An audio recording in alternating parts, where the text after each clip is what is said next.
As leaders of tomorrow, we're here to explore the obstacles that await us beyond the university by listening to the experience of a very successful panel of women.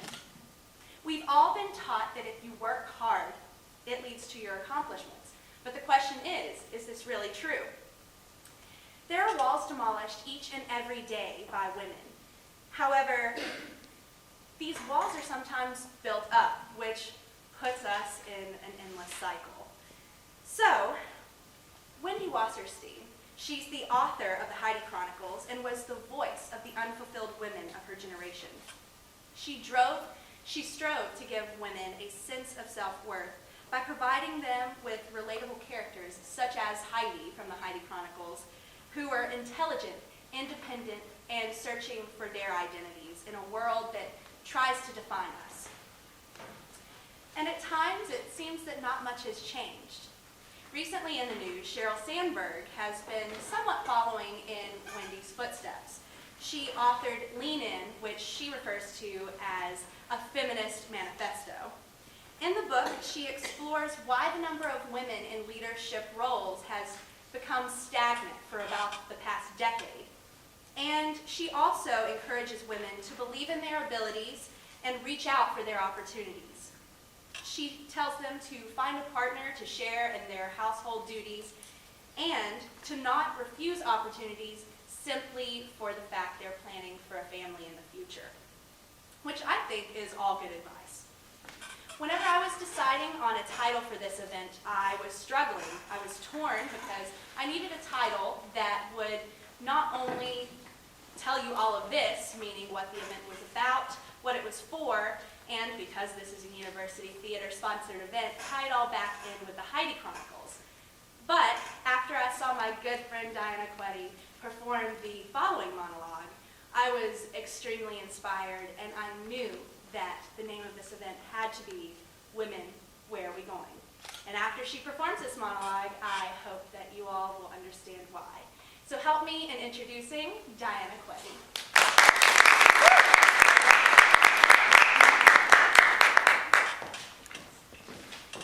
Thank you. This is an excerpt of a monologue from the current show, The Heidi Chronicles. I appear before you today with no formal speech. I have no outline, no pink note cards, no hieroglyphics scribbled on my palm. Nothing. Well, you might be thinking this is a women's meeting, so let's give her the benefit of the doubt. After teaching at Columbia yesterday, Miss Holland probably attended a low-impact aerobics course with weights, picked up her children from school, took the older one to drawing with computers at the Metropolitan, and the younger one to swimming lessons for gifted children. Finished writing 10 pages of a new book. Read 40 pages of the Inferno in Italian. Took a deep breath and put out the light. So we forgive Miss Holland for not preparing a speech today. She is exemplary and exhausted. Thank you, but you forgive far too easily, and why don't I have a speech prepared for the Women Where Are We Going luncheon? Well, actually, yesterday I did teach at Columbia. We discussed Alexander Pope and his theory of the picturesque. And afterwards, I did attend an exercise class. I walked into the locker room to my favorite corner where I could put on my basic black leotard in peace. Two women in pressed blue jeans younger than me were heatedly debating the reading program at Marymount Nursery School, and a woman my mother's age was going on and on about her son at Harvard and his wife a Brazilian hairdresser, who was by no stretch of the imagination good enough for him. They were joined by Mrs. Green, who has perfect red nails, and in the middle of them was a naked, gray-haired fiction woman extolling the virtues of brown rice and women's fiction. And then two 27-year-old hotshots walked in. How do I know they were hotshots? They were both draped in purple and green leather. They seemed to have everything under control. They even brought their own heavier weights. Now Jeanette, the performance artist / actress / dancer / aerobics teacher, comes in and completes the locker room. I noticed the two hotshots checking out Jeanette's muscle tone as she rolls up her tights, and they lace up their Zeus low-impact sneakers. And Mrs. Green stopped talking about her dinner party to ask, where did you find them? Everywhere she has looked on Madison Avenue is out. It was at this point I decided I would slip out and take my place in the back row of the class. I picked up my overstuffed bag, but as I was just between Mrs. Green's raccoon coat and a purple leather bomber jacket, I tripped on one of the hotshots' goddamn 5-pound professional weights, and out of my bag flew a week's worth of change, raspberry gum wrappers, and Alexander Pope and his theory of the picturesque right on the gray-haired fiction woman's foot. I began giggling. Oh, that's okay. Excuse me. I'm sorry. I'm sorry, I don't wear leather pants. I'm sorry, I don't eat brown rice. I'm sorry, I don't want to stand naked and discuss Zeus sneakers. I'm sorry, I don't want you to find out I'm worthless and superior. I'm embarrassed, no, humiliated in front of every woman in that room. I'm envying women I don't even know. I'm envying women I don't even like. I'm sure the lady with the son at Harvard is miserable to her daughter-in-law. I'm sure the naked gray-haired fiction woman is having a bisexual relationship with a female dock worker and driving her husband crazy. And I'm sure the two hotshots have screwed a lot of 35-year-old women, my classmates even, out of jobs, raises, and husbands. And I'm sure the two mothers in the pressed blue jeans think that women like me chose the wrong road. A pity such a mistake they made, that empty generation.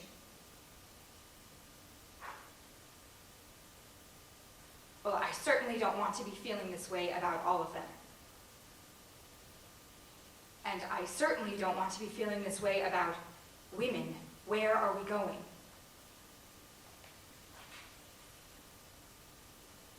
I don't blame the ladies in the locker room for how I feel.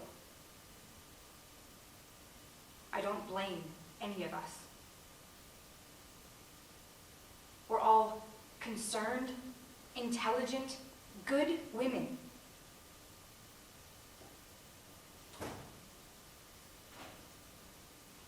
It's just that I feel stranded. And I thought the whole point was that we wouldn't feel stranded. I thought the whole point was that we were all in this together.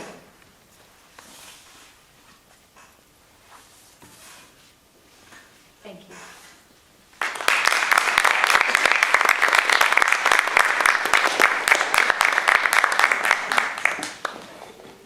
Thank you, Diana Quetti. That monologue always gets me choked up. I've seen the play twice, and it never changes.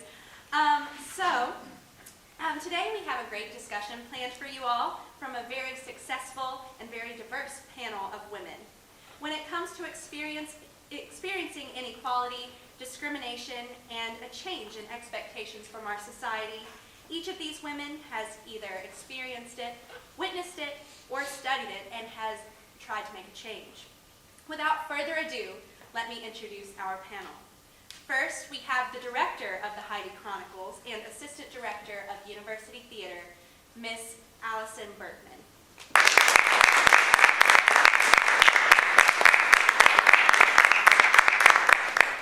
Next, we have the assistant director for leadership and a scholar in residence at the NC State Women's Center, Dr. Heidi Graffendorf.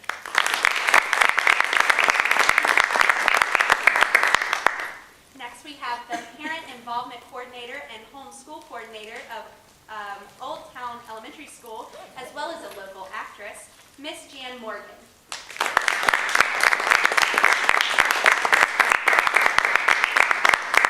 A career counselor for the Poole College of Management Office of Undergraduate Programs, Dr. Janet Rakes.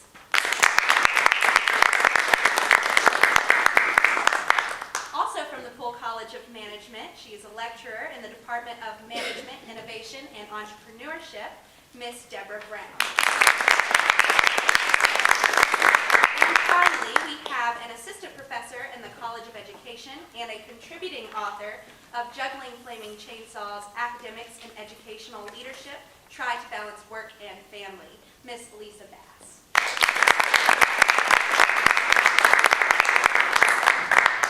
And thank you all again for being with us today. I thought that it would be easy to start out with this question.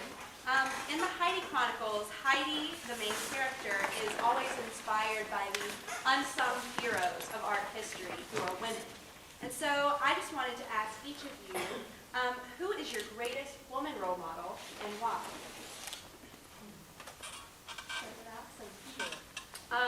I really grappled with this question because there are so many of them out there. I could look at it specifically in terms of theater or even specifically in terms of directing theater.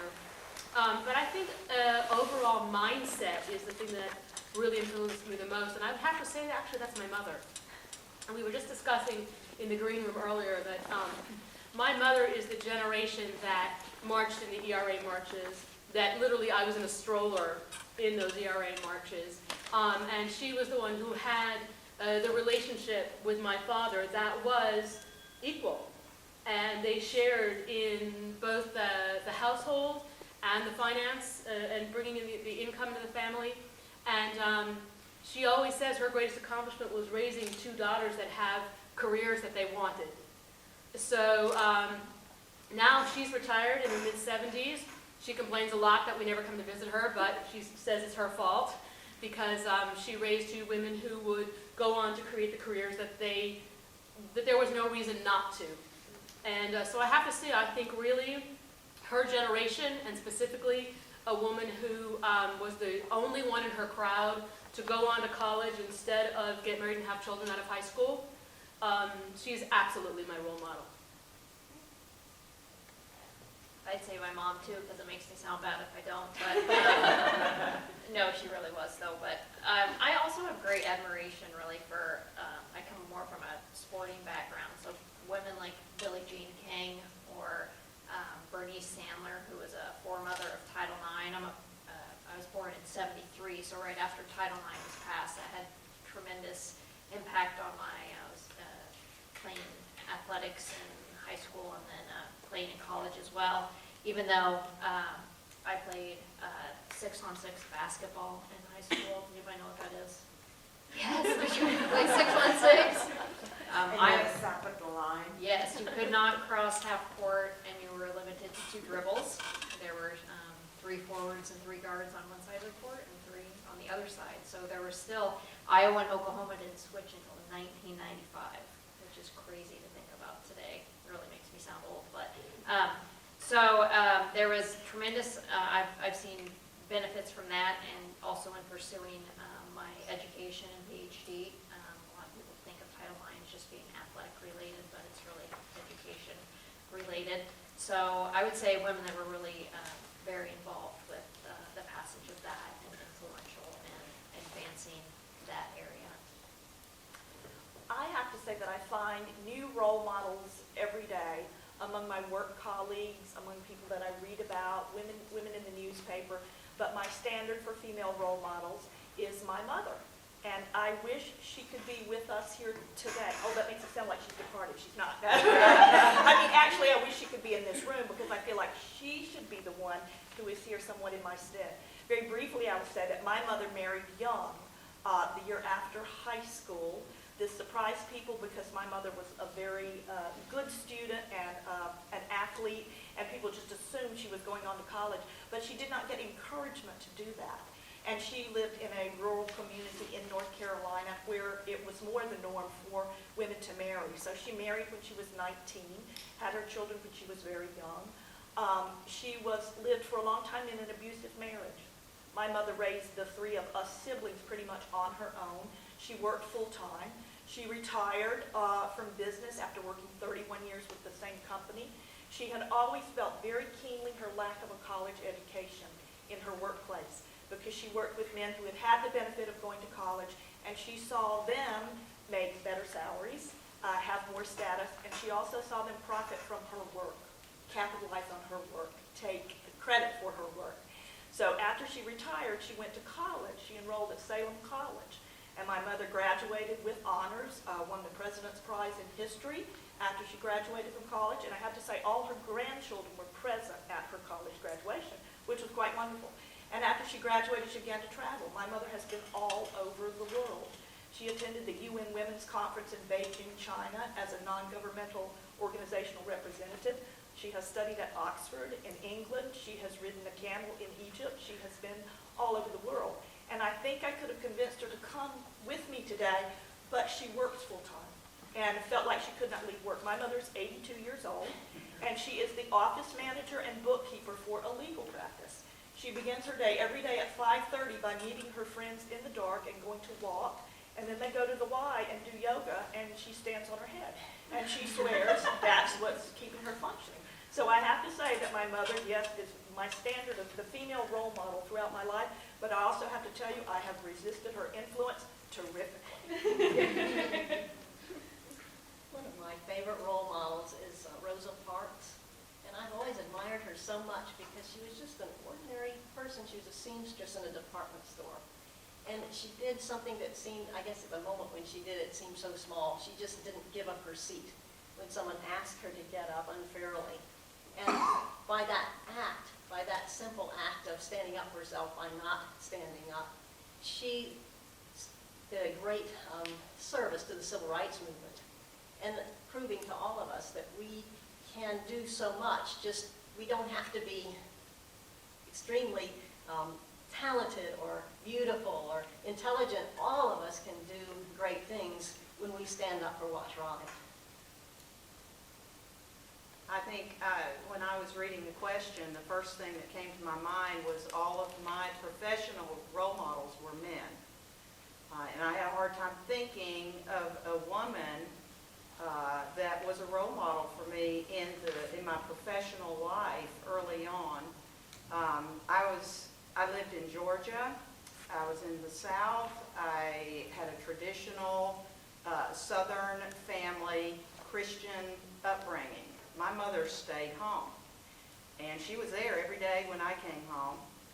And we talked about women that had to work, and there was a note of that it was pitiable, you know, if you had to go to work, because the best thing was for a woman to stay home. So I lived in the Leave It to Beaver, Donna Reed. Do you guys know what that is? Donna Reed, Leave It to Beaver, no. Father knows best. My mother would say at 3:30 or 4, Dad will be home soon, get cleaned up, and dinner would be started. We had homemade bread every night, a homemade dessert, which is still a problem for me.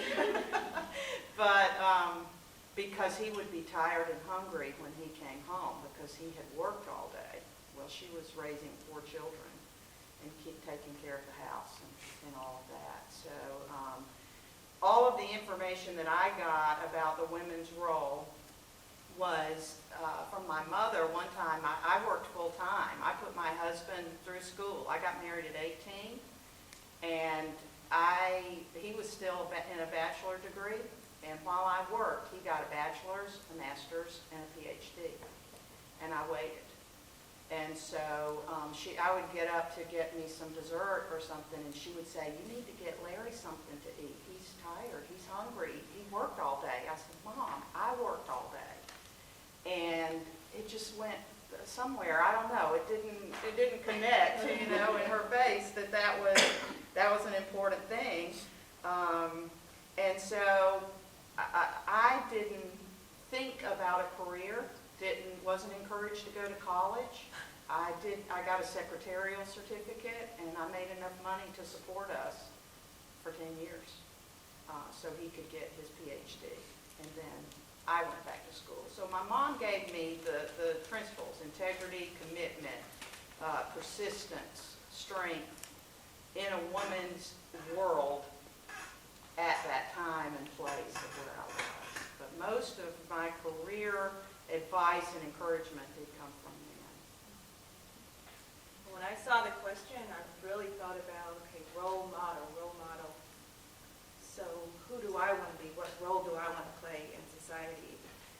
So when I thought about role model, I thought about women who had made a difference in the world, women who were very strong, women who bumped the system, you know, at whatever stage that they were in order to make the difference that they wanted to make. Women who had a sense of purpose and who used their work to make other people's lives better. So the first person I thought about, start back in the 70s, Angela Davis. She was a civil rights activist and a feminist at the same time. So she really opened a lot of doors for women then. And actually there's a movie coming out about her soon, so that's refreshing that she's still remembered and appreciated. Then I thought about Oprah Winfrey, who, you know, faced a lot of obstacles and opposition, but yet still she used her platform wherever she was, whenever she could, in order to make other people's lives better, not just to get her career going and to become a billionaire, but to also help others along the way. And then I thought about Michelle Obama, who uses her current position, who's not only, they're all educated, they're all well-spoken, all articulate, but she uses her position to articulate things that are important to, you know, the world, child's health and health and wellness in general. So, people who make a difference. And then the next question that I thought was the most obvious is, after listening to Heidi's monologue, have you ever had the same feeling that Heidi did in that monologue? And in what context? If you'd like to start? Wow. Yes, sure. I mean, I think some of those feelings are there because we do understand ourselves in the reflection of others. And we can look around us and say, are we successful based on our contrast to other people? Are we successful? Are they more successful? What am I doing wrong? How is my life different from theirs? And how did they get to have all those things I was trying to have and balance all those things that they have? I think, I know for me, career came first. I think any of us who work in theater, and I'm sure it's not exclusive to that industry, but when you work in theater, there just isn't any other time to do anything else unless you make a distinct choice to only do a certain kind of theater or just go into academia directly or something like that. Because of the demands of time and travel and commitment to it, I had to definitely make some choices that I look around at some of my, even the people I went to college with and other peers of mine who chose other paths, and whether it's getting married and having their children, and now their children are in college. I chose not to have children. I chose to work on my career and see what happened later. And so I think there is always a comparison factor. I definitely feel an envy factor in some ways, but I certainly am at peace with the choices that I made. And when if you were to ask this of those women, they'd say the same thing of me on the other side. And I think it's just a natural thing to say, what is it that we've succeeded in and what do we wish we've done better? And there's a wonderful quote actually from Wendy Wasserstein about everybody in the world at some point in some situation isn't comfortable with some of the choices they've made. And that's not exclusive to women, and it's not exclusive to our generation. It's funny because I have that quote on my wall. So have any of you ever been in a situation where you've had these feelings and you've had to confront them in some way, or is it more of an internal thing? I would say I've had some of those feelings, but the empowerment came from realizing that you don't have to accept the path as it looks like it's being laid out for you. That you can say, okay, I've made these choices, this is where I am, but I don't have to stay there. I can empower myself by more education, by making my social network broader, by changing the way I view myself, and plot a new path. For example, I was at University of Oklahoma before I came here, and I just kept saying, boy, I was getting closer and closer to getting tenure. So I didn't want to leave, but one of my friends, she said, don't waste another year of your life. Not that there's anything wrong with Oklahoma, it just wasn't the place for me to make the connections that I needed to make and to thrive in the way that I wanted to thrive. So So I just started applying for jobs, and this opportunity came, and my life has shifted dramatically from just this time last year. So yes, I've discovered that there are, choices that I wish I had made differently, but I think the larger discovery is that you can be empowered to make different choices. And this is a question that's triggered more toward Jan and Allison. How do you feel the roles of women in the arts have changed over the years? Well, as an actress, and I still use that word rather than actor, I still use the word actress. There's still sort of that complaint of there aren't enough good roles for women. There aren't enough good roles for women of a certain age, meaning the age that I am, right? So I think that's still very much an issue. But I have always felt that theater was more or less egalitarian, really. I mean, rather than this is women's work or this is men's work, the work went to whoever was willing to do it, whoever was willing to struggle with it. I never saw coming up through theater, and I started working in theater when I was in college because it was really my first exposure to live theater. I really had not been exposed to it until I was an undergraduate at Wake Forest, and just embraced it very happily, very joyfully. But I remember when I was an undergraduate at Wake Forest, the technical director, the shop manager, was a woman, a female graduate student, and there was none of that, well, we have to have a guy to do this because, it's all about power tools and cutting things and going up ladders and lifting heavy things and hanging lights. That just didn't seem to be an issue. So it seems rather egalitarian to me, theater does, in terms of gender roles, I think. What do you think about that, Alice? I think it's an interesting dichotomy because in some ways that's true. There's a welcoming, even open slate somehow in the arts in some ways. But I will say as a director, and specifically somebody who has been an artistic director of a theater company, there is a lot of pushback for women to take those leadership roles in the big budget responsibility positions. And certainly in terms of playwrights, there's a woeful misrepresentation of the woman's voice on stage. Although there are some, don't get me wrong, it's not just that men don't hire women. There are some wonderful artistic directors who are men who do purposely support hiring women directors and producing plays written by women. But unfortunately, it's not the norm that I found across the country.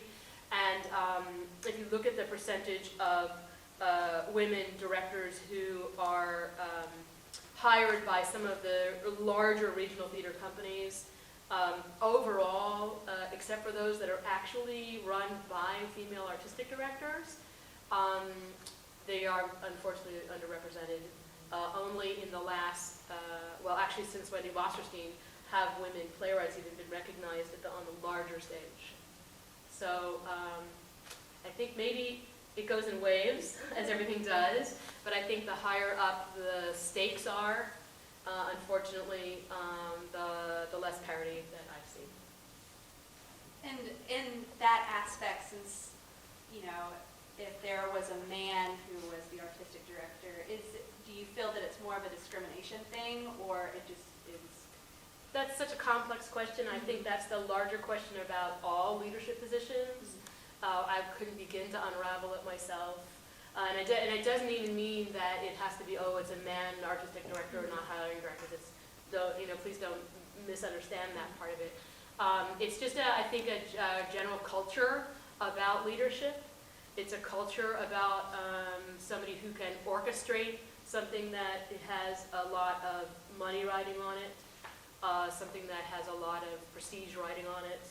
And if people feel that they're comfortable handing the reins over to somebody for something as large as either a large commercial production or even a film, which is an even larger budget issue. So I don't know. I'm sure it's some combination of things, but I think it's a cultural thing that if we could crack that nut, it wouldn't just be in the arts. But you allude to, even when you say, you don't know if somebody has to be comfortable handing over the reins, and somebody has to be comfortable giving somebody such a big project where so much money is involved. Right there, you're, without saying it bluntly, is, kind of that covert discrimination of, can women handle large so there's underlying, even with what Yep. you said, whether it's you identify it outwardly or not, it's true, it's there. So the next topic is just, can you speak of a time when you felt personally discriminated against? And I know, Ms. Brown, from your class, you have several stories. Yes, I had been working since 1969, and so the environment was rather different at that time, for sure. And one of the jobs I had was administrative assistant to an airport director, and the woman that I was replacing, she got up to leave and said, "Well, good luck."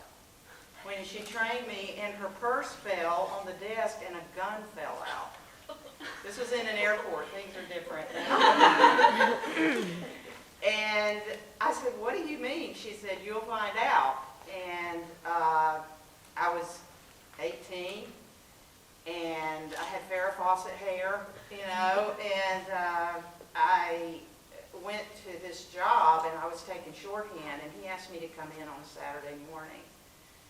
And I walked in and sat down in a chair to take shorthand, and he locked the door, and no one was there.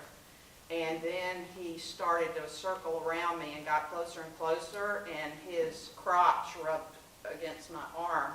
And he was talking and with his pipe, while he was doing all this, and I was writing in shorthand, and I started to cry.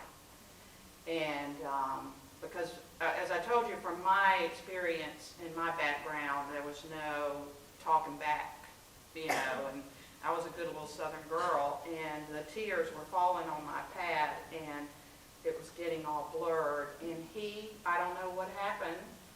I had only been there about a month, but he said, "I see you're not feeling well. Why don't you go home?" And so I started looking for another job. So it's, the next question was, what did you do about it? Well, in that case, I left. And typically, women leave. That's a lot of times what happened. But the biggest one that was, I did also have one job where my boss asked me to go out with the ICC deputy because we were going to get a penalty for driving trucks illegally. And he said, the guy said if you'd go out with him, he might just give us a warning instead of a penalty. So that makes him a pimp as far as I'm concerned. And the last one that was bad, this is over many years, but I was a purchasing agent for a chemical company, and there were not many women in chemical production in the late 70s, early 80s. And I went to a conference, and I was the only woman out of 150 there in Atlanta. And I basically went to work at that company as a Kelly girl. I don't know if you guys know what a Kelly girl is, but I was a gopher. Go for this, make coffee, go to the store, pick people up at the airport. And I was smart, and I worked hard, and I remembered everything anybody told me. So when people asked me questions, I could answer. And I ended up being the clerk for the purchasing agent. And he had a disagreement with the project manager one day and walked out and left his job. And they said, "What are we going to do? We don't have a purchasing agent." And I said, "I can do it." They said, "Well, yeah, really, well, you just fill in until we can find somebody." But I was good at it, and they let me do it, and they paid me really well. I was making $28,000 a year in 1980 with full benefits. That was a lot of money. So they weren't discriminating against me in that way. However, they would not call me the purchasing agent, even though I was. The project manager from Germany would not allow me to sign contracts. So I had to give all the purchase orders to my boss, who was a man, and he had to sign the contracts. Basically, I had a $50 million operating budget, and I was spending the money. And after a while, he said, "You just sign my name. You don't have to show it to me." And so I would sign his name and put my initials on it. And the turning point was when the big dogs from Germany came to the plant, and I ran into the tour group of all the major management in the hallway, and the plant manager said, "Oh, this is Deborah Brown. She's our purchasing clerk." Okay, and so he didn't know whether to tell them or not, or what they would do with me, or what they would do to them. And so I said, "You know what? Forget the 28,000. Forget it. I don't want this anymore." And those people really had trouble with me leaving to go back to school. I said, "I need some ammunition. I'm always going to be a woman, but I could get a college degree because I didn't have college at the time, and I was able to take that job and do it." So, that was one of the times that inspired me to do more because of that. They also didn't make a women's restroom for that plant because they didn't want to hire any women. And they had to redo the blueprints and everything because when they hired the American plant manager, he said, "You can't do that. We'll get in big trouble." And so they refigured it and put in a women's restroom, and they said, "Okay, we'll hire 5 women." So they hired 5. Okay. One for each star. And I was a Kelly girl, so, one was HR, one was a custodian, I was the Kelly girl, one was the receptionist, and one was a lab assistant, and all the rest of them were men. So that's one example there. And the other question that you said was, how does this shape? Yeah, go ahead. I'll So, let you do it. but how would that have shaped your view of the fight for equality for women? Well, I did call the EEOC at the time, and that was the first time I had experience with a phone tree, where you say things and the phone takes you to different places. That was the first time I'd ever experienced that, and this was by 1981 or 82, and the current political environment was not very sympathetic to women's issues, and they just said, you don't really have a case. Just go do your work. I mean, that's what I heard from EEOC at that time, and that was a time when he wouldn't call me the purchasing agent that I decided to push back, because up until that time I'd been a good little girl. I'd done what I was expected to do and worked hard, even though the money was good. But at that time I also read The Women's Room, which was written by Marilyn French, and my husband, I've been married 41 years to my high school sweetheart. I followed my mother's advice, and he said that ruined everything when I read that book. Because, one of the quotes from that book was, "Women of the world clean the windows of the bathrooms, women of the world clean the windows so the men can see out." And she also talked about bathrooms and men not cleaning bathrooms, so I got that confused. And I wasn't aware of women's issues until I read that book, really. Even though I had been treated badly, I just figured that was part of the way things were. Well, what about the rest of you? Do any of you have an experience you'd like to share where you've been personally discriminated against? Thought I'd throw it out there. I'm thinking of employment experiences, that anyone who works in theater has a lot of different employment experiences outside of theater. I have done my tenure in, food service industry and that sort of thing, and often felt discriminated in those types of jobs. And I don't know if it's so much gender related as it is that food servers professionally, well, at the time, like in the 70s when I was working in restaurants, had such low status that management could get away with anything, with treating you any way they wanted to. You really had no legal recourse, no legal protection. And I don't know if that was so much a gender issue as just the general status of the job. I really hope that is improved in the food service industry, that workers have more protection, more legal recourse. Because I've just been in some situations that you just would not believe what people said and did. So I think someone here in the audience had a response to that. Well, younger people may not know that there used to be employment ads under men and women. so that a woman could never apply for an accountant job because that was a man's job. A man could never apply to be a secretarial assistant, even though he was good at it, because that was a woman's job. And women who fought all these fights had to fight the newspaper to change that. And that was a big change. Well, I can remember in one restaurant where I worked, it was very colorful. It was an Italian restaurant, authentically Italian staff. They were funny, and just absolutely infuriating. We had 3 waitresses, 3 female servers, and then the restaurant owner, the manager and chief cook, hired a waiter. And we found out that he was paying the waiter more than he paid us. And he just said quite boldly, without shame, he's a man. He had some class to the place, Now, this waiter happened to be alcoholic and very unreliable, but he was a man, so he added some class to the place. He still drinks on the guests.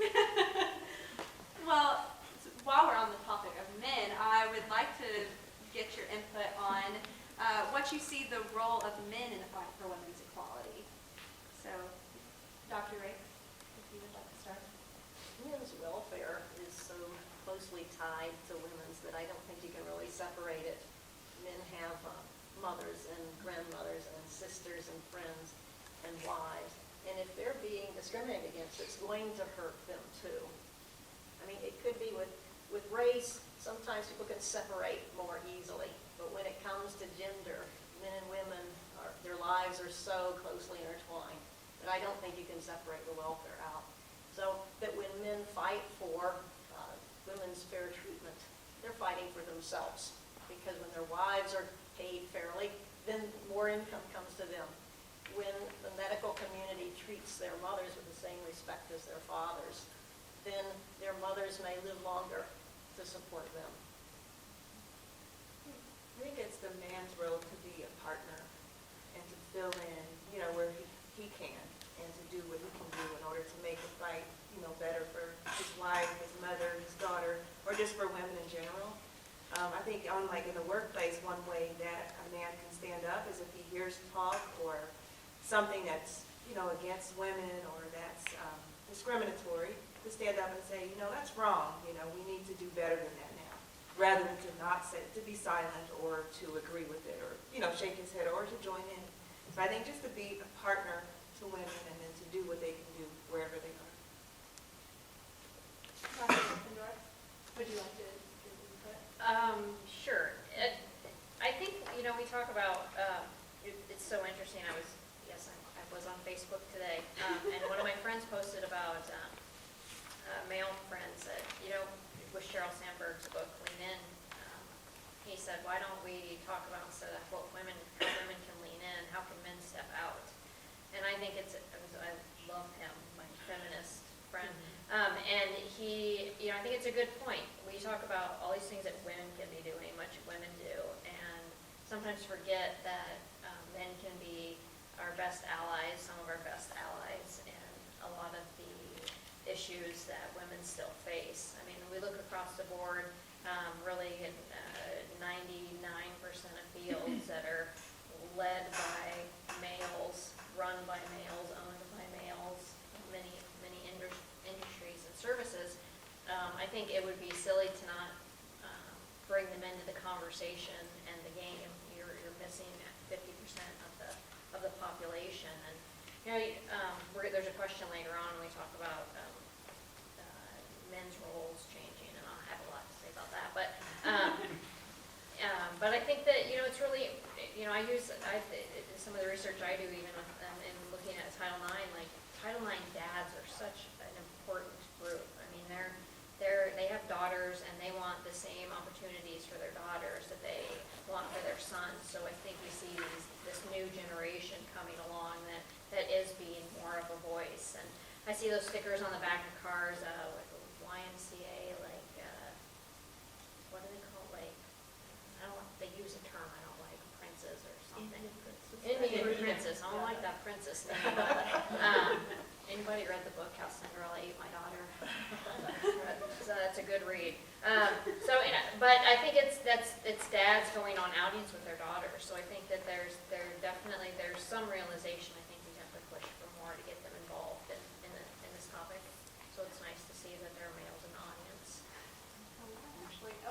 would you all think that the key things that men can be doing, and even men and women together, to advance the fight for equality for women? I think it's almost, I don't want this to come out wrong, it's almost anti-human nature for men to naturally take it on, because for women to gain, men have to lose, as we live in a country in a space of limited resources, from the economics point of view.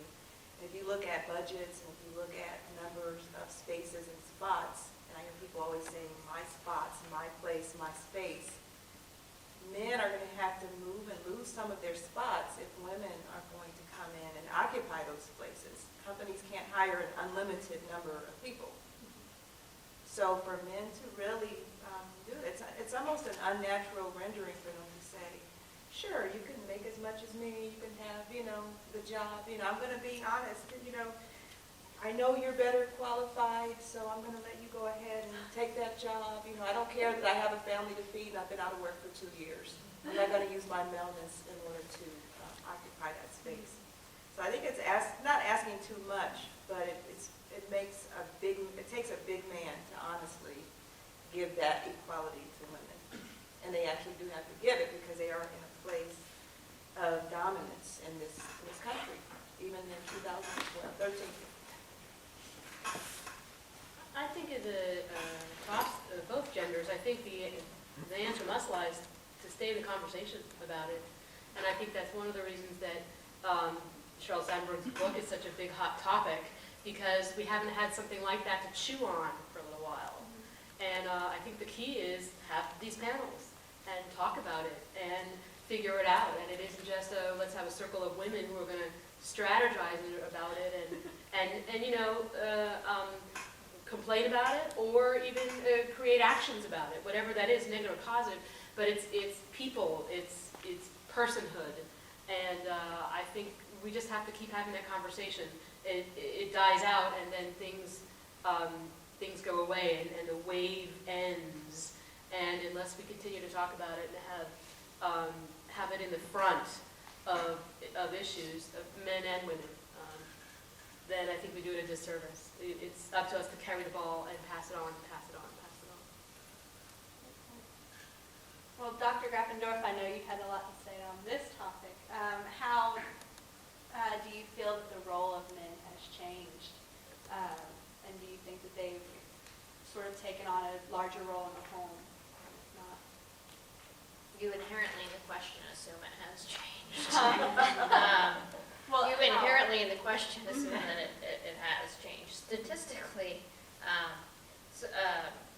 we know that even if there are both men and women working, and Sheryl Sandberg brings this point up, she talks about how men and women could be working 8-hour days the same, and women still do 3 times as much of the child care and twice as much as the housework that men do.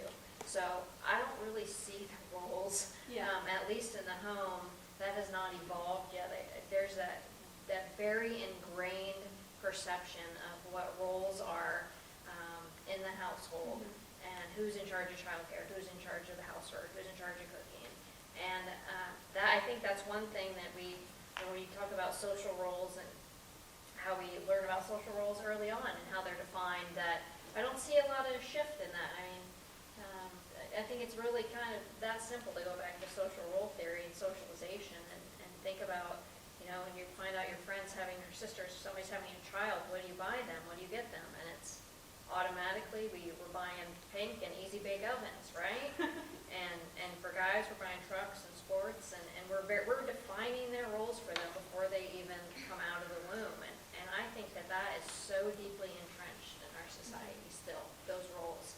And if you step outside of that role, there's backlash, and there can be backlash for both men and women, but there's definitely a catch-22 if you're in a role that's not congruent with your gender role. So anytime we see a woman in a leadership position or a power position, because that's not congruent when we think of power and leadership, it's not congruent in our minds. There's backlash against women for that. I mean, I talk about the Hillary Clinton effect all the time.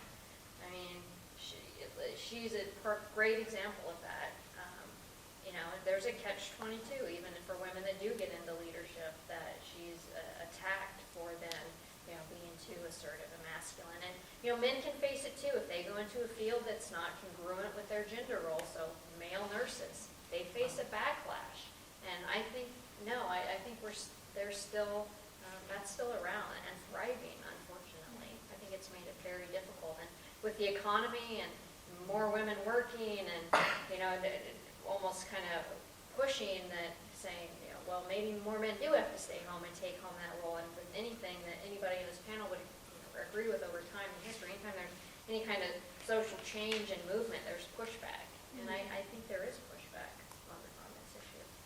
Well, definitely along the same line, this is jumping forward a little bit, but so sort of what you were saying is like, women, as they go into work and then they're still thinking about the doctor's appointments they have to plan. This is the stereotypical thing, like when they have to pick up the kids, when they have to have dinner ready, all of this stuff, and then men come in, it's like work. So do you feel that women and men compartmentalize differently? And do you think that we do it better or worse than men? And is it a good or bad thing? I'm not sure how men feel inside. Do they worry a lot about, things at home? Because they wouldn't probably admit it. I never had trouble compartmentalizing when I went to work. I left my home life at home, and I don't really worry very much about it while I'm working. When my students are in front of me and I'm doing career counseling, they become my child, and I pay attention to them the same way I would if my daughter were in front of me. So in a way, it was a nice escape to come to work and let those things go. On the other hand, I knew that my husband worried so much about the children and their welfare, worried way too much. So, I don't know if it's really true. It seems that way, but if you really dug down deeply into how men were feeling, it may be that they worry just as much.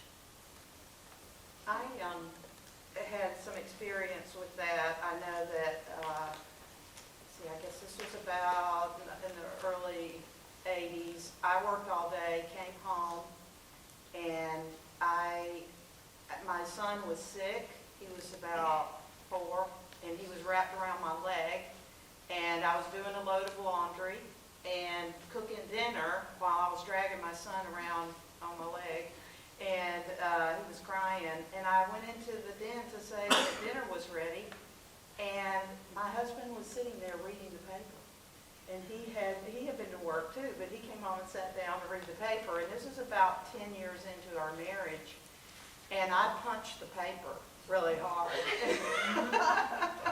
And I said, nobody sits down till everything's done. And I had just done it up until that point and never thought anything about it. And at that point, it was a tipping point for me, and he remembers it, and so do I, and he got up and said, okay, and ever since then, he's been very willing. But the thing that's so interesting to me, and this is what my daughter tells me, she's 29, she's been married 5 years. She's the main provider for her household, and she says he doesn't do enough. And I felt like he didn't do enough, and he would say, just put it on a list and I'll do it. Just give me a list. And I always felt, why do I have to make the list? Why am I responsible for the list?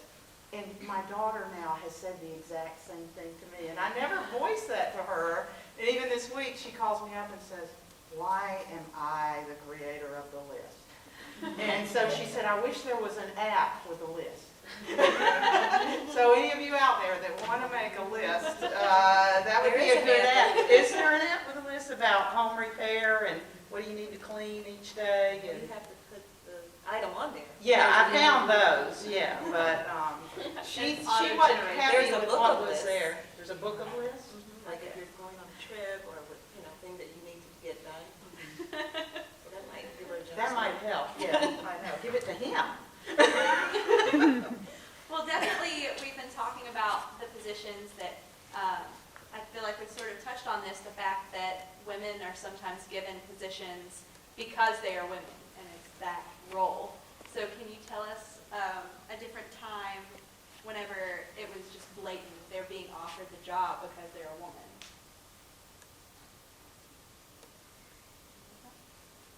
phrase it a little differently, so I'll go ahead and address that question. There was a time, before I got into education, I did economics as a bachelor's and then an MBA for a master's, my first part of my career. And I didn't question it because I was so young, just out of college. I was just happy to be one of the ones who got a job right out of school. So when I got to the office where I was working, because I was about halfway finished with my MBA at this point, there was someone else who had the same qualification but was a man, and I was working in a bank in the investments department. He was an investments advisor, and I am an investment assistant. And I never really questioned it, and I had this frustration, but I couldn't articulate it because I felt like, okay, you're 23 and your first real job, but he wasn't that much older than me. And we both finished, I think I even finished my MBA before he finished his. He was, in a different program, but I didn't get a promotion immediately when I finished. Neither did he, but he had already had pretty much the top level in the office. So that's an example of two similarly qualified people. One's a male, one's a female. And he gets the main investor job, and I get the investment assistant position. One area where I've seen a lot of change is in education.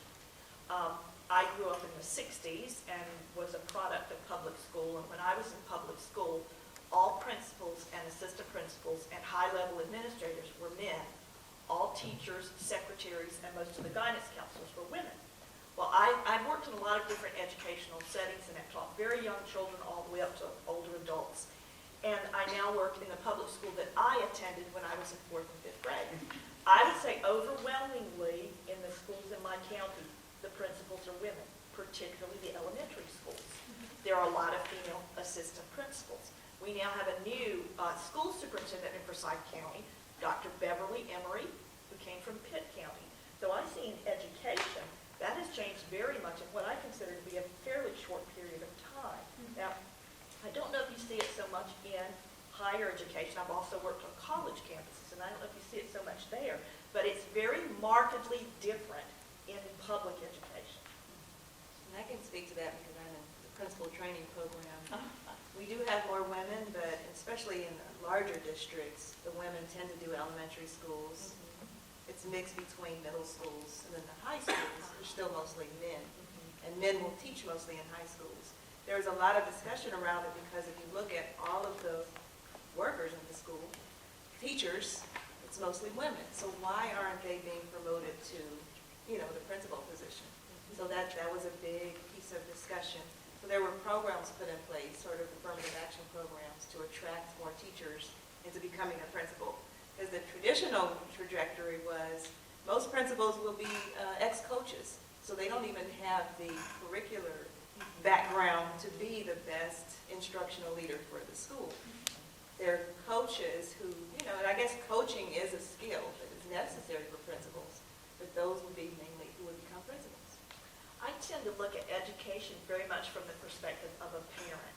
And to me, working in an elementary school, the atmosphere of an elementary school is maternal in many ways because the children are so young. We have pre-K classes at my school. I have 3- and 4-year-olds at school. So an elementary school has a more, I think, maternal sort of aspect to it. But then we have kids in the 5th grade. We have some 5th grade boys, and we think, boy, does this one need the male role model? Do we wish we had, male teachers as part of our 5th grade team? So I feel like in some ways that's a kind of legitimate Now gender you're talking about differentiation. the gender roles of men and women, and why at home men can be excused from not changing diapers, putting the baby to sleep, because it's such a maternal thing. Well, my I'm husband just saying the always- socialization that Yeah. we do. Well, now, I have to say, my former husband, I was married for 26 years to my high school sweetheart. That does not mean we graduated from high school and the next day we got married. We were married at 26, but I was married to the young man who was my high school sweetheart. He was very much a hands-on father, was never one of those men who was like squeamish about, oh, I'm going to drop the baby, I'm going to hurt the baby, ooh, this smells funny. Never. He was very much a hands-on father, very much a very good father to our children when they were very young, and now in their 20s. He's a very good father. So Well, I think that speaks to an earlier question about role models too, because I have to say for myself, I grew up in a very progressive household. Frankly, before I was born, my parents were both beatniks in California, and there was always equality in the housework. Even more, I think my dad doing most of it, I think of the models for when we look for a partner, what our expectations are too, and often we learn from whether we do want somebody who is like our father or somebody who is not like our father. What are we searching for, and what do we accept in terms of an equal relationship? And I think it goes hand in hand in the home, in the school, in the work. All of those things have to come together for us to understand what is okay and what's not. I mean, we can laugh about, oh, he was reading the paper when I was doing the work, but in some instances that it's even more unacceptable for that to happen. And whether it was great that you could sustain that and laugh about it and it changed him, but he's had to have already been a guy who would get that before you started, So it's interesting to see those role models as well. I think, I know for myself, I probably have a very low tolerance for that sort of gender expectations based on what I saw in my own parents. Well, the women that I talk to that are college students, MBA students, they say that men are sloppy and they sit around playing video games and they don't need them. And I'm hearing a lot of them say that. They say, I don't want to get married. They move in together and they experience what it's like, and that it's not, this is anecdotal, of course, but it's just, they say, they don't need them because they don't have to be provided for. They don't need them to have a baby. You can buy sperm. And, what really do you need a man for these days? I really love having men friends. All my life, I have had lots of male friends. They have always been very important to me as friends. So if I'm not married now, I have my children. I'm not looking to have more children, but I really love having men friends in my life. I love the different kind of perspective that they bring. So, even if I weren't wanting to marry them, because I don't need to be supported and I'm tired of the video game habit, I would still want to go hang out with them at times. So. Well, they do that. So going along the lines of having the male friends, when's the most time that you felt most empowered by a group of women? And have you ever felt Empowered by a group of women. Yeah. I'm still thinking on that. I've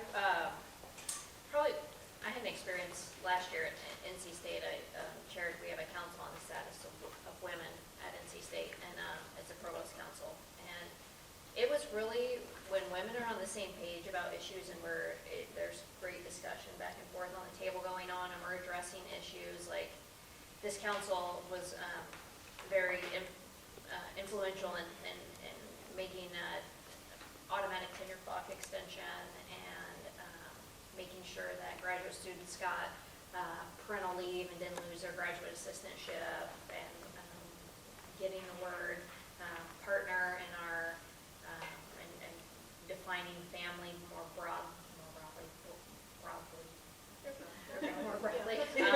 Sorry, and so that was really empowering to be in the same space with women who are progressive and are intelligent, and there's a synergy there that's amazing. And we have men on this council too, but so it's just really being in a room with feminists, I think, and really getting ideas out there, and that's really invigorating. And another experience in my national organization was in my field. My PhD is in very male dominated, so I was in my early 20s. I didn't realize what I was getting into then, but I started a women's group, and we started with 8 people, and we have over 170 today, and a listserv and all kinds of things. But we've also had more women run for office, more women on executive committees, more women reporting that their conference experience is better because of this group, that they wanted that networking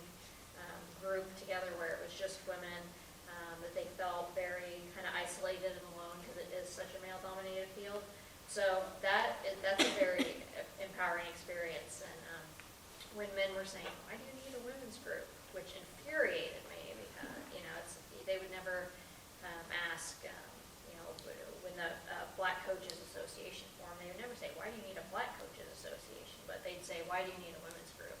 So that's evolved over the years. We're about in our 8th year now. So it's just that environment. I think that's why a lot of us go to conferences or involved in professional development or things like this, because it really does, talking to other people and having similar experiences and talking about these kinds of issues is really empowering. And you relate to them, and you can share stories and bounce them around. And so, I have it's an interesting situation because I could say, it's a meeting of the minds that I find extremely empowering, and that's definitely true. But I also, the first week after I moved down here from New York, I started looking at meetup groups because I really didn't know anybody here. And I found a fitness meetup group, and I thought, oh, that'd be cool. I lost, and I had a great Pilates group I missed. And let's see what they've got. And I met up with a group of women who were just starting to work with a boxing trainer. And I thought, well, that seems so weird, but what the heck. And so from the first week I got here, there were about 8 of us at the time, and a trainer, a woman who had been a semi-professional boxer. And she said, no, we're not talking kickboxing, we're talking put on the gloves, the real deal, boxing. And the group of us were all very hesitant and all very, ouch, ooh, what about my manicure stuff? And it's been 4 years, and 6 of us, out of the 6, 4 of us are still together, and we still box at least once a week. And the group, the moment of empowerment of literally a commitment to each other to have a fitness group, yeah, it's great to be fit, but also the conversation that goes on while you're, as I always call it, while you're hitting your friends. And so I think once a week that becomes a nourishment for me to just to feel that moment where we're all in something that's physically empowering and also emotionally supportive at the same time. And I still get that once a week. It's been 4 years. So how do you all feel the support of our gender helps in our struggle for equality? I'll just kind of piggyback on the last question. I graduated from a women's college undergraduate, Spelman College, which is all African American women or Black women. And every time I'm on that, I went back for my reunion last year and actually spent a semester at Emory as a visiting professor before going to the reunion. So as I'm driving, I wasn't even on campus, but as I was driving toward the campus, tears just started flowing because I just realized how much being around those women and hearing the stories and seeing the diverse backgrounds and all of the obstacles that a lot of us overcame to get there, to be there, to graduate, how much that brought to us and brought to me, and how I could see one of my Spelman sisters and immediately there's a bond, and we have that commonality. I would say that really empowered me. And then at the reunion to see that they were doctors, dentists, lawyers, just all of these things. And then one woman said, I'm the CEO of my home. But we were all equal. We were all in the struggle together. So that was empowering, that experience. This is a very modest example, but last year in the spring, I moved back to Winston-Salem, which was my hometown. And I hadn't lived there for 30 plus years, and so a lot of it was very familiar and a lot of it was very, very different. And so I'm trying to find different groups to connect with, outside my work colleagues and church. And I was invited to join a book club. And that just sounds like a very, kind of suburban sort of thing, I suppose. But this book club, it's a lot of really mouthy, irreverent women who are very, well connected and in touch with things and very, very avid about not just books, but movies and plays and lectures and exhibits and things like that.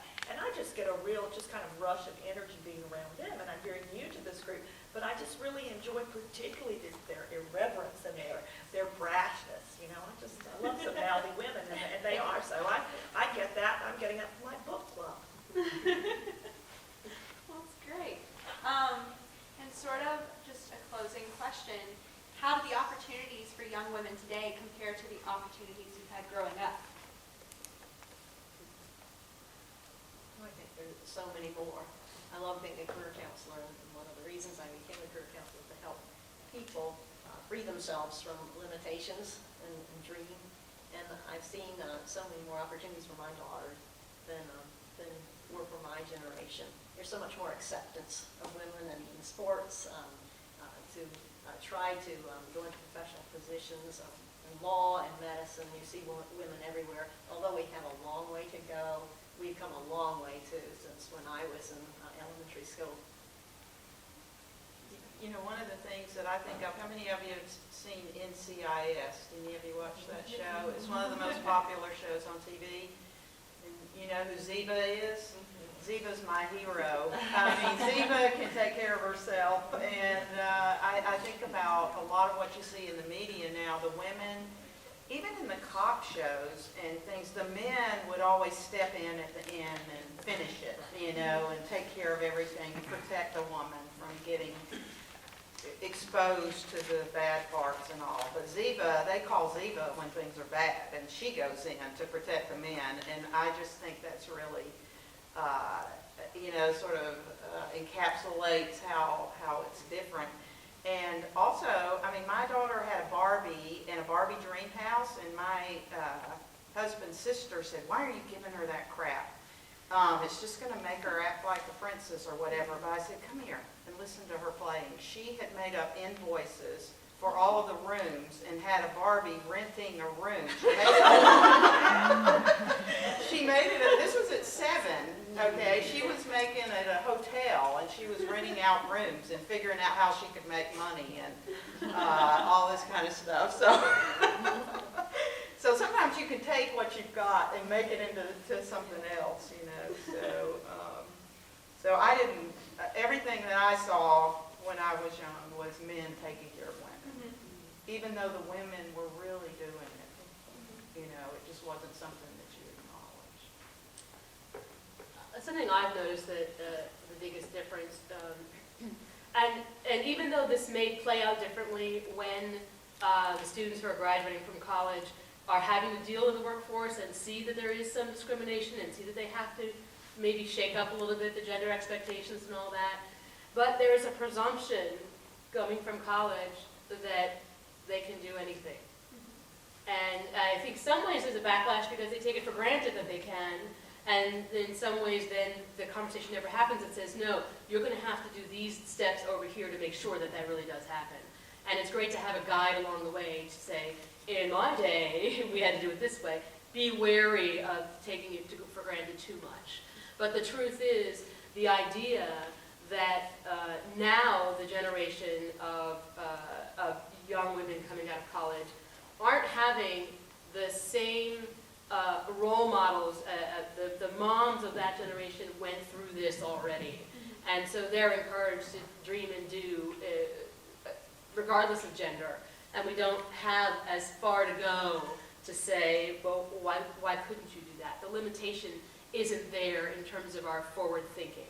It may be there in terms of the difficulty of the struggle when we're finally in the battle, if you will, but that's not the same. And I think probably, I think for my generation, it was true, but not always true. It was true that we could think forward, but there was not the encouragement of, there was absolutely no reason if that person wanted to go into medicine that they can't be a medical doctor. There's no bias at this point in your dreaming, and I think that I felt that it amazes me sometimes that gender doesn't even play into the equation in the dreaming of what they're going to be, and that makes me happy. There is something I missed in college that I feel young people now have the opportunity to have or to benefit from, and that's mentoring. When I was an undergraduate, I mean, you didn't hear that word really. I mean, the term was not used. And if someone was mentored, it was generally a male student who seemed to be very promising, and a particular professor or department sort of expressed an interest in them and their promise. But never at any point did I feel that someone, one of my instructors was thinking, well, this person has a real aptitude for this, a real bent for this, I need to encourage them in this. So I'm sort of envious of you because I feel like that's just more available to you now. And the kind of, what I imagine to be pretty specific counseling that you do, that was absent from my university experience.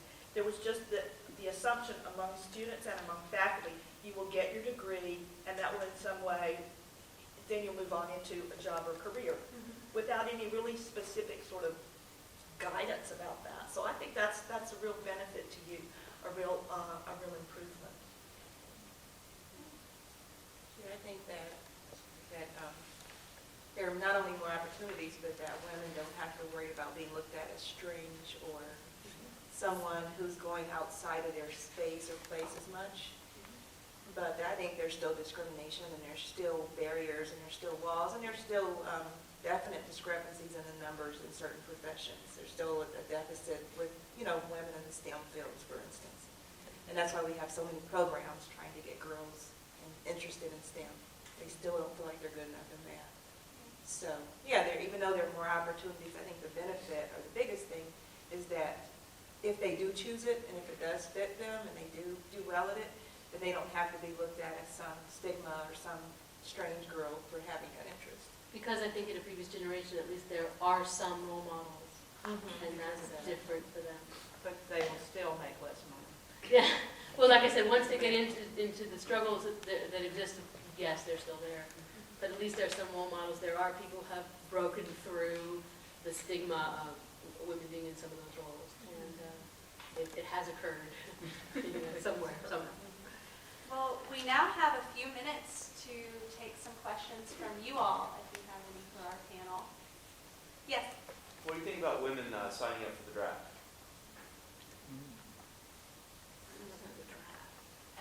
Yeah, every student or every male has to sign up for the draft. But women don't. And now women are allowed in combat, so this is pretty equal now. Are they required, though, as males are? Males, yes, females, no. Well, They're selective females are service. required. I'm not sorry I missed out on that. I'm not. That is not where I wanted to be a barrier buster. No, I did not. I can remember when my brother was in college, he wasn't doing very well. In my high school years, I just lived with this dread that he was going to be drafted and sent to Vietnam. So I'm not sorry to have missed out on that particular experience. And he was not drafted and sent to Vietnam. I think that might be part of a larger issue, whether you support the idea of selective service and draft at all, whether it's gender specific or not. So, I think in Israel, they all do. It's Is that right? Yeah, for everybody. and that's not just draft, that's actual service, 3 years of service. You have to go through, I think, 2 to 5 I think it's years or true. something. Yeah. But even within that, there's probably gender roles within military, I'm sure. Well, now I have a question for you. How do you feel about it? I think it's something that, we as Americans should feel comfortable if we were, needed. So if we got invaded, I have no problem serving my country. But, with equal rights is equal responsibility. So I'm not saying that, we need a bunch of GI Janes, but we do need people to support, because there's plenty of jobs within the military that females can do. And it would be the next step to have equal responsibility. I think it's coming, because there are a lot of women in the military. As the need grows, they probably will have mandatory. And I think that women would be, if we were attacked and our country was going to go under, I'm sure women would be drafted, to save the country. How do you see the role of women in society evolving in the next 10 to 20 years? I think it's already such that the college enrollment is more women than men now. So I think the role is going to increase for women. I mean, there's more single-parent households, so women are already they're working, they're parenting, they're doing a lot alone. And because there's more women in college, and if the trend continues, it may even grow to 60-40. In some colleges, it already is. or 70-30. So with more educated women, that means they'll be occupying more of the jobs, and you'll just see they'll have a stronger, or will have a stronger presence. I see that to an extent, I agree with that, but one of the things that we do know is, we have more women getting degrees and PhDs in certain fields anyway, and there's really been a mentality, I think, for women on, we need to prove ourselves, work twice as hard as what a man would do to get to the same place. So we find, like, even women that are in leadership positions, if we compare them to a male in a similar position, typically they have more education than what a man would have, which is interesting to me. But, I think we have to be very careful about, just because we, crank more or we get more women going into, so we may start off with more women in certain fields or get them in the pipeline, but the thing is we still are top heavy on white males in leadership and in management. We can say the same thing about our country becoming more diverse as the diversity increases, and Caucasians being a minority. That doesn't necessarily mean that we're going to have more in management and leadership positions. And so I think we have to continue to have these conversations about perceptions and stereotypes and roles about what we think make leaders and managers. I could see NC State could all of a sudden, we could flip-flop and we could be female dominated. Let's say NC State even someday down the road went, 70-30 female to male.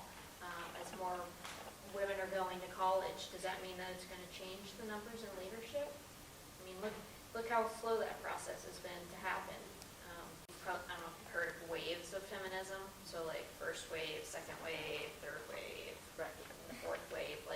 So there are issues that were very important during those waves to them, and we call them waves because think about an issue kind of comes up and kind of peaks out, and we have kind of that pushback that I was talking about earlier. Anytime there's social change, there's a pushback, and then a new wave comes in of issues that are important. So early on, we think about all the women's issues over time, and that's kind of how we look at the waves. I mean, from voting rights to, the 60s, reproductive, sexual rights, we're around not just for the pleasure of men, but or to have babies. Sex can be pleasurable for us too. And look at some of the issues we're facing now with, mentioned earlier, with the pay gap, wage gap, which I think is important to the wave of feminists today, and this whole backlash against women in certain roles. So I didn't like the term the feminist movement failed. I'm not sure. The second wave, axe to grind with that term, but it does move like that. Right. So it's ongoing. And you make a really interesting point about today's generation and issues that are important to them. And I see a lot of them that are recycled with birth control issues that we have going on now, access to birth control. And just recently, the morning after pill being made available, and we're still talking about reproductive rights and this wage gap issue. And I do wonder sometimes, and with today's generation, the issues that we're going to see on the horizon kind of next, because it's an ongoing, the feminist movement is an ongoing movement. So. And it's Your a pendulum. boxing club is gonna. That's right. But also there's a pendulum swing as well. The response of the 60s was because of the roles going on in the 50s. During wartime, and then past that, and there's an idea of this particular family unit and what it should be, and the expectations of women at that time, and the beginning of Betty Friedan and the feminine mystique and all that. You're talking about the beginning of a new wave at that point. But I think people are hoping, and I'm hoping with something like Sheryl Sandberg and like that and what she's doing is shaking things up. You don't have to agree with everything she's saying. What she's saying is, we stopped talking about it. Let's start talking about it again. She was very happy that there was controversy about it, it seemed, in her responses. And that's what we really need to do, is talk about it again and figure out what are important to women now who are making these choices for their lives, and what happens in the next wave. And to answer your question in terms of what was it that made the wave start to dissipate, I don't know if I 100% agree with this, and I'm not even sure if I'm informed enough to make this fully, but I think my personal experience was the death of the ERA I think that was probably a seminal moment, at least in my circle, to say, was that good, was that bad, what do we do next? If I had to pinpoint a special place, no, that might have been the one for me. It's about time to wrap up, so I thought, Allison, if you wanted to say a few words and Sure. show a little bit. Yeah, I just wanted to, there were two really important articles in the New York Times back in 2006.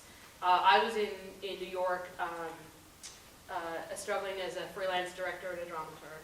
And two events, and you all may or may not know who these people are, or what their influence might have been in the feminist movement at the time.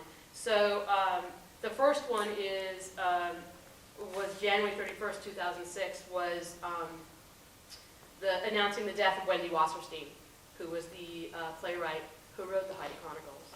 And I'm just going to read a couple of little excerpts that were from her very, very well-written article about her and her life and her influence. And for those of you who don't know, I think the most important thing about Wendy Wasserstein is that she was a front runner, and she was a groundbreaker. Things that we do take for granted right now in terms of the arts and the woman's playwright's voice just really didn't exist before her. And one of the reasons she even decided to become a playwright was that she wanted to find models. We talked about how there are role models in a lot of fields now that they just weren't there before. And she said when she was a creative writing major in a college that she looked for role models in women playwrights and couldn't find any. And so she thought, well, then that's what I'm supposed to be. So let me just read a couple of things about her so you get a bigger sense of this and how that ties into this production of Heidi Chronicles. So Ms. Wasserstein's play struck a profound chord with women struggling to reconcile a desire for romance and companionship drummed into baby boomers by the seductive fantasies of Hollywood movies with a need for intellectual independence and achievement separate from the personal sphere.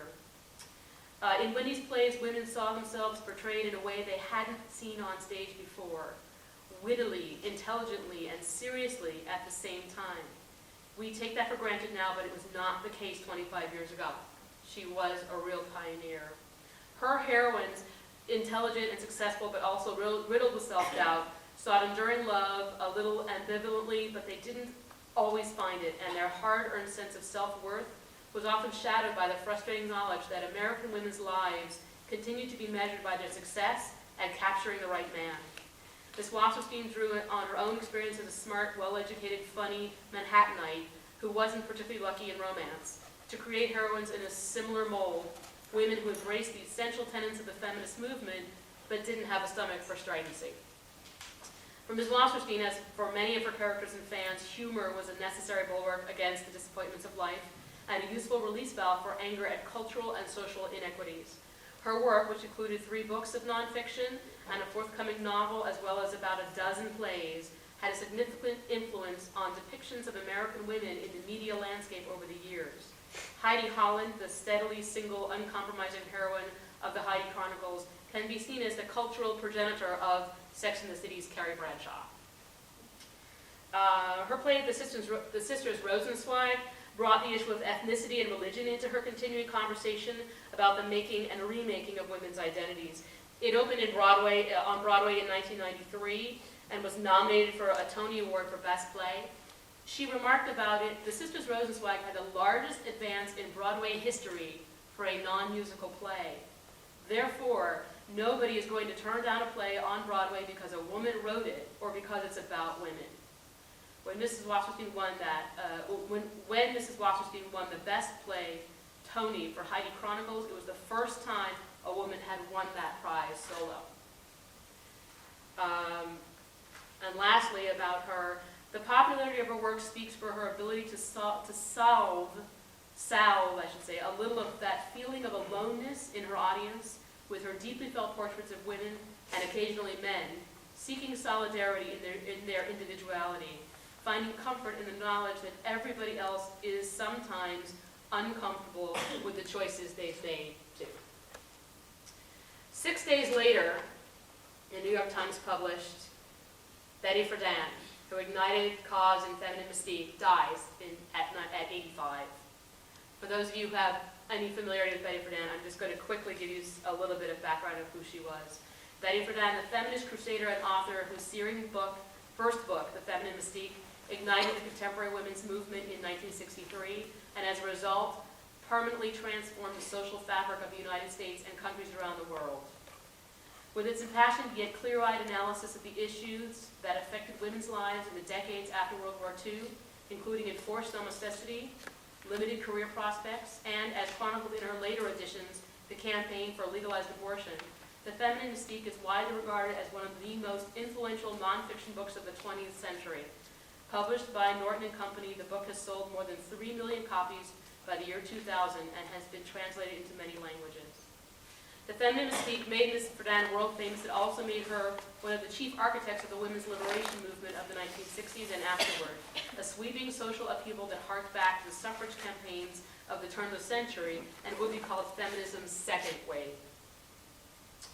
A great many aspects of modern life that seem routine today, from unisex help-wanted ads to women in politics, medicine, the clergy, and the military, are the direct result of the hard-won advances she helped women attain.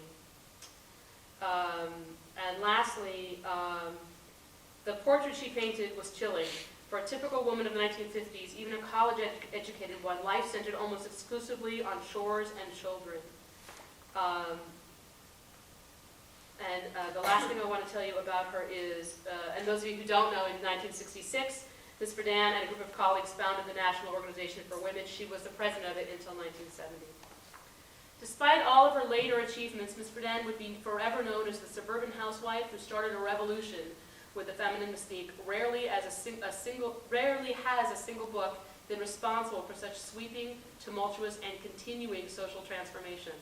The new society Ms. Friedan proposed, founded on the notion that men and women were created equal, represented such a drastic upending of the prevailing social norms that over the years to come she would be forced to explain her position again and again. In quotes, "Some people think I'm saying, women of the world unite, you have nothing to lose but your men," she told Life magazine in 1963. It's not true. You have nothing to lose but your vacuum cleaners.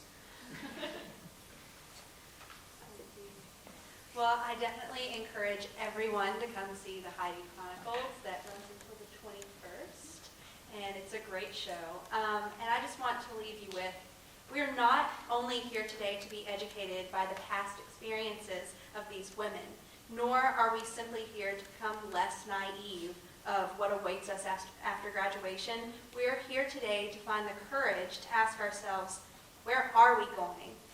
And to be inspired by our futures and the unknown. Thank you.